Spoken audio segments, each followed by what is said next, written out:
प्रकार नेमका काय आहे? सोमवारी 13 तारखेला दुपारच्या वेळेस बाजूलाच राहणाऱ्या आरोपी विजय भोसले याने निर्भया लहान मुलीस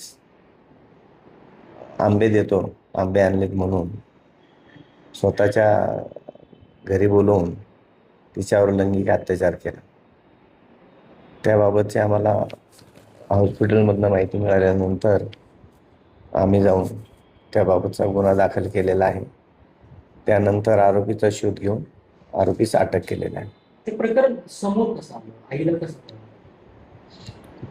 ज्या वेळेस मुली ओरडली त्याच वेळेस, ज्यावेळेस कृती झाली त्यावेळेस आईला आवाज आल्याने आई त्या ठिकाणी गेली आणि ते आईने पाहिलं. हा जो आरोपी आहे तो घटनास्थळावरून पळ काढला होता, त्यानंतर किती दिवसाला अटक करण्यात आली आणि कुठून अटक करण्यात आली? आरोपी 13 तारखेला गुन्हा केल्यानंतर घटनास्थळावरनं गेला होता निघून.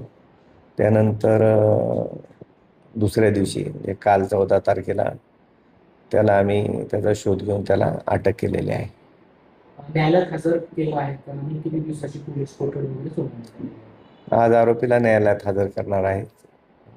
न्यायालयाकडनं त्याची पोलीस कस्टडी घेणार आहोत. पण अशा गोष्टी घडत आहेत, अनोळखी व्यक्तीकडून अशा प्रकारचा आमिष येऊ नये असं सांगितलं.